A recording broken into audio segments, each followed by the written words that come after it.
Everyone's saying that BYU is going to beat Colorado, but they haven't been tested yet. Can the Buffs be the test that they don't pass?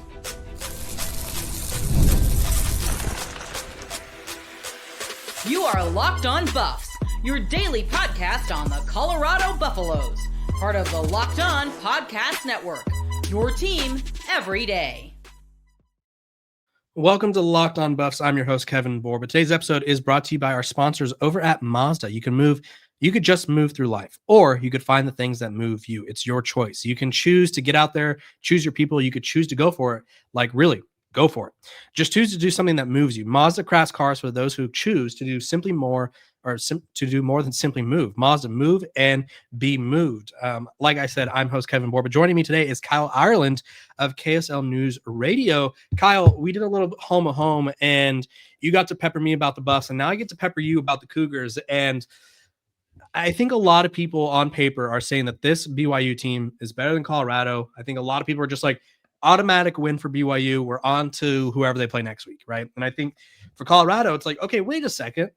You haven't played anyone, right? You've played Taco Bell Tech. You've played McDonald's University. No, you've played East Carolina, who's 2-2, Stanford, who's 1-3, and then Portland State, who's 0-4, right? And so you have the number 2 defense in the country. And I do think BYU is a really good team, but I do think a lot of people are giving them a lot of credit for beating up on lesser teams. So talk to me about that perspective. Like, this team hasn't been tested. So what's true, what's not? Yeah, I think that there are some excellent points there. Obviously, this team is different than last season's team, but I do think that if you look at the carryover, and Buffs fans will know as well as anyone having played BYU in the Alamo Bowl, I do think that this team has a lot of pardon me, sorry to bring that up again, but it's been a big talking point this week, at least in the BYU sphere of things. I do think that if you look at this defense, is the same, if not better, than it was a season ago. Jay Hill has brought his scheme another season into this program. They're more experienced, they're more versed in it than they were even last year. And then you've got on the offense, where I think that that's maybe something that BYU fans should still be a little leery of, and Colorado fans can look to for something that, you know, maybe is a little bit light at the end of the tunnel. Is this BYU offense is led by a freshman quarterback who's only played 3 games, including one road start now. You mentioned that East Carolina game. That was Bear Bachmeier's first time playing away from Provo. And so playing in front of a Colorado fan base that's going to be rowdy, excited for this game, I think that that's going to be a completely different experience and something that should play into the Buffs' favor, being able to play that game at home. Yeah, and I think the one thing that Colorado can hold their hat on from the Alamo Bowl was simply that they didn't give up, I guess. And I don't even know if that's true, right? I do think the Alamo Bowl wasn't a good representation of how good Colorado was last year. A lot of people are operating that this is a better Colorado team in terms of overall talent. And I was actually of that mindset before the year, and I'm starting to wane away from that take. I just think that the defensive front 7 is not as good as we hoped or expected. Granted, it's been 3 weeks, right? Or 4 weeks, right? There's a lot of football left to be played. But the one thing that stands out to me is BYU running back LG Martin, right? He has absolutely torched every defense he's gone up against. He's averaging 8 yards per carry. Again, I don't think BYU's been tested that much. I will say Stanford's defense is a lot better than I think people will give them credit for, because their offense is legitimately terrible and probably the worst in the country. But the defense held up at times, right? I remember watching that Stanford game. It was like 10 p.m., of course, because why wouldn't it be?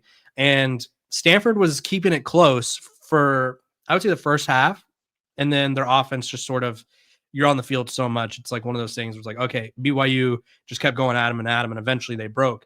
Talk to me about LJ Martin. How much of this is like a breakout year for him, and how much of it is like the defenses haven't been the best? Yeah, if Colorado wants to win this game on Saturday, they're going to have to shut down LJ Martin and BYU's running attack, because like you mentioned, it's outstanding. LJ Martin has had 100 yards in every game so far this season. He had a career high in their opener against Portland State. And you mentioned the yards per carry. One of the things that was mentioned by Kalani Sitake after that first game was he's just been impressed with LJ Martin's ability to break through tackles this season. He changed his body a little bit in the offseason. He's a little bit trimmer than he was a season ago. Last year, he actually put on weight to bulk up. And I think that led to maybe some of the injuries that he battled through in 2024. LJ Martin, frankly, he looks like an NFL running back right now. And granted, Aaron Roderick, BYU's offensive coordinator, mentioned how this week is going to be another step up in level of competition. I mean, Portland State, Stanford, and East Carolina aren't Colorado or any of these other Big 12 programs, to be frank. BYU's kind of had a nice ramp-up period to start this season. And so even though they are 3-0 heading into this game, BYU really, they haven't played it as complete of a team, let's say, as Colorado, as even amidst their struggles. And, I think that's one thing that I think that BYU has found an identity in this run game with LJ Martin. Also, I think that Bear Bachmeier, BYU's quarterback, has been able to use his legs as well. He's got 4 touchdowns on the ground. He's got more scores on the ground than LJ Martin does. So that's something that BYU can utilize to also kind of take some of the burden off of LJ. Yeah, I think that's going to be, you said it earlier, I'm going to just reiterate what you said. The key for Colorado, you got to stop the run. And you have to make this, in my opinion, a Bear Bachmeier just like throw it around fest, right? Yeah. Because I don't think he has faces. The one thing about Colorado is they have a really good secondary, right? DJ McKinney is probably a projected first, maybe second round pick. They have Tafik Byer at safety, who's really come in and made an impact. And they do have some injuries in the secondary, but they have some good players. And so I would say that's what Colorado hangs their hat on, is their secondary. So I think they'd much rather Bear Bachmeier throw the ball 40 times than LJ Martin get 40 carries, right? I don't think that's the game that they want to play. We're going to talk a little bit more about Bear Bachmeier, but first we're going to take a quick break.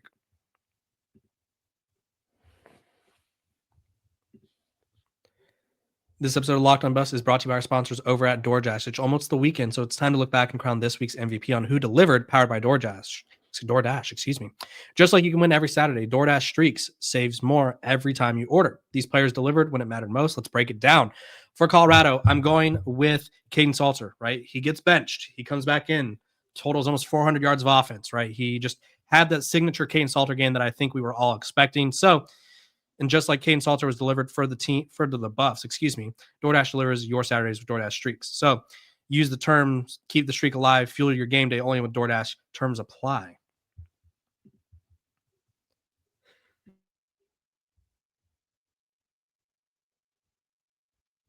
Welcome back to Locked on Buffs. I got Kyle Ireland joining me. Kyle, you had Jake Retzloff, who I would say was probably top 5 quarterback in the Big 12, right?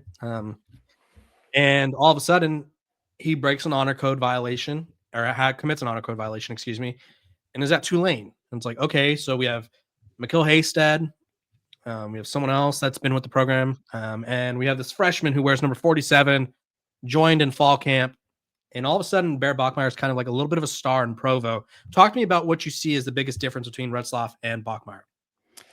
Bear Bachmeier looks like a linebacker, fullback, running back. I mean, he's a big body. The Portland State head coach after the opener nicknamed him a centaur, and he truly is thick like that, especially his legs. I mean, he's a big guy, and so you saw his ability to run for a score against East Carolina a week ago, 16-yard draw up the middle, and so he's able to use his legs, but I think that with his ability to be mobile, it's also something where you don't want to diminish his arm, because he has a strong arm. I think that's the one thing with maybe the difference between him and Jake, is that their throws are a little bit different. Jake is more of a gunslinger than what I've seen from Bear Bachmeier so far this season. Bear is really sharp with his decision making, and that's been a point of emphasis throughout fall camp with him. And one of the reasons why he won the job is he makes good decisions with the ball. He has 0 turnovers so far this season. And Jake, there were times last season, even when BYU won 11 games, where the fan base would see a throw, an interception, something like that, where it was a question mark, something that was a little head scratching. And you haven't really seen that with Bear Bachmeier throughout the first 3 games, where BYU fans last year were like, Jake, why did you throw that? That window was maybe too tight. You shouldn't have done that. Or a little bit of backyard football. You don't really see that so far with Bear Bachmeier, even though he is a true freshman. I think that's one of the things where Colorado is hoping to expose is like, hey, you got to trick this kid into making a mistake, right? He's been flawless so far in mistakes wise, in terms of turnovers, and you can't let that happen if you're Colorado, right? BYU is going to run the ball. They're going to try to run it down your throat. So you have to take advantage of when Bear Bachmeier throws, and if you're not able to force a turnover via Bear Bachmeier, it's less likely to strip one from LJ Martin. But I do think the biggest difference around this team is, from the outside looking in, is like with Jake Retzloff, there was like this, it felt like the offense was limited in a way. And I don't mean that as like a slight at Jake Retzloff or the offense. It's just like, it felt like we had seen the best of the BYU offense last year, like with what they could be, right? With Bear Bachmeier, I still feel like he's finding it, which is scary because he's not making mistakes. He's not forcing bad plays. He's not like, I don't know. He's not like, oh, I'm going to huck this 30 yards down the field for no reason across my body because I see my brother and we connected all the time in high school on this stuff. Like, he doesn't do that. And I think part of that is like he was only at Stanford for all of like 2 months, but he's a Stanford caliber student, which means he's a Stanford caliber person in terms of knowledge. And so I think he brings a different intellectual ability that maybe Jake Retzloff just didn't have in his game. Right. And I think with Bear Bachmeier, I don't feel like we've seen the offensive ceiling. So I think that's the scary part, because with Jake Retzloff, it felt like he just sort of had to manage the game to victory. And just like, even though he did make mistakes, it was like, don't make enough mistakes to lose us this game. Whereas Bear Bachmeier feels like he can make winning plays. Would you agree with that? Yeah, I mean, I think that there's a little bit of that to be determined with him through the passing game, at least. Yeah. I think that one of the things that I was impressed with against East Carolina, where BYU in the first half there, it was 3-3, and then BYU kicked another field goal to take a 6-3 lead in the second quarter. And it seemed like, this is one of those games where it's just going to be a tough victory where you're going to have to, fight tooth and nail on the road to get out of there. And then a couple of big defensive interceptions late in the first half kind of swung the momentum into BYU's favor. And then after that point, and I think that this is something that I've seen throughout the first 3 games, is maybe BYU's scripted plays on offense have been somewhat limiting. And I don't know if that's by design to be able to just get Bear, his feet wet, get a little comfortable. But in the second half, he played lights out. I mean, that was an outstanding half of football. If Colorado fans want to go back and get an understanding of maybe what they could expect from a good Bear Bachmeier performance, just go watch the second half against East Carolina, because he was outstanding, threw some really nice tight throws across the middle, was able to use his legs as well, like I mentioned earlier, to kind of, it's that old cliche, you run to set up the pass, and BYU really did that to a T against the Pirates. And I think that they'll try and do the same this week. And BYU knew in the first 2 games that they didn't have to throw the football to win those games because of the level of the opponent. You mentioned Stanford and that Portland State game. I mean, as an FCS opponent, you expect to win that game just, waking up that morning and stepping onto the field. And so I think that as BYU's kind of taken each game step by step, they've opened the offense up a little bit more. There's more trust with Bear Bachmeier. On the field after the East Carolina win, it was mentioned by Kalani Sitake that Bear Bachmeier is not a true freshman in their eyes anymore. And I think some of that's coach speak. I think that, you're trying to instill confidence in a young guy who's still trying to understand really who he is at the college level. But from what we've seen so far, Bear Bachmeier has lived up to the billing. And I think you see why he was so highly touted coming out of high school. Yeah, it'll be interesting to see how well he does against what I would assume is the best defense he's seen of his young college career. We're going to take another quick break, but when we come back, we're going to talk about what to expect from BYU, from Colorado.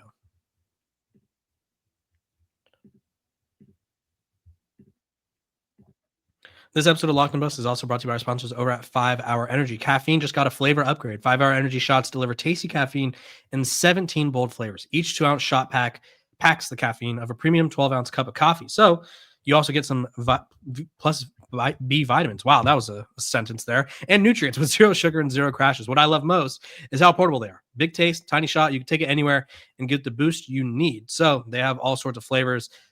Obviously, you want to have a variety, and they got 17 of them. So they have a flavor for you. Enough of the boring flavorless caffeine. It's time to give your caffeine a flavor upgrade with 5-hour energy shots. Get the favorites you love, or be bold. Try something new in store and online at www.5hourenergy.com or Amazon today.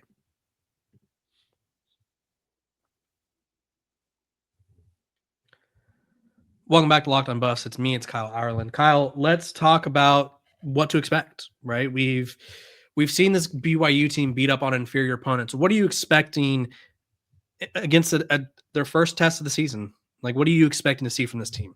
Same sort of vibe, same sort of game plan. Like, what are you expecting here? Yeah, I think that on paper BYU is the better team, and I would expect that to show out on the field. The thing that I'm gonna, look for in particular is which team's able to limit the mistakes, because I think whoever plays the cleanest football game, and again, I know that that's like a cliche kind of thing, it's a coach speak kind of a thing, but I really do think it plays into this one, just because you look at the offenses in particular. You've got, I think Colorado's still trying to figure out who they are a little bit. You mentioned the quarterback there, Caden Salter, them trying to, really entrench him as their starter now that they've settled on him after 4 games. And I think from BYU's perspective, Bear Bachmeier, like I said earlier, he hasn't turned the ball over this season. If he gets flustered at all, I mean, we haven't seen that this season. Even going back to the opener against Portland State, where you expect them to maybe, throw the ball around a little bit so that way he gets comfortable before there's a ramp up in competition. He only threw the ball 11 times in that first game. BYU just ran to victory in that one as they won 69-0. And so it was something that I was expecting them to do throughout the first couple games, where it's like, hey, like, you're going to win these ones. Let's see who he is as a quarterback in the passing game. And they didn't really do that. And so there were some question marks even going into the East Carolina game where, hey, we really haven't seen him throw the ball a ton.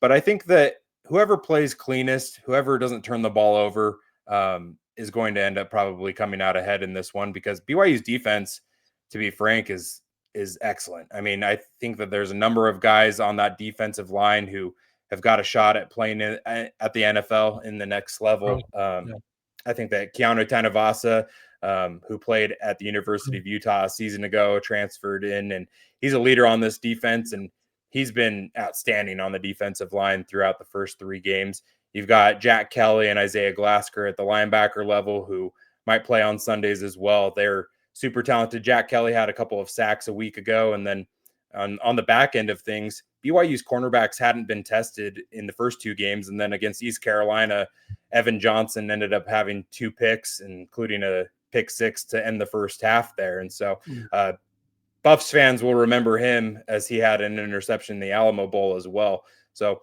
there's talent at all 3 levels on the defense. And I think that BYU's defense is going to be something that they're going to be able to hang their hat on throughout this season. I would expect them to have a big showing, and that'll carry on the road as well. But if they're not able to force turnovers, if Caden Salter and that running back duo that you have there in Boulder is able to keep the ball off the turf, that'll be something that they can really use to their advantage if they're able to force turnovers on the other side on BYU.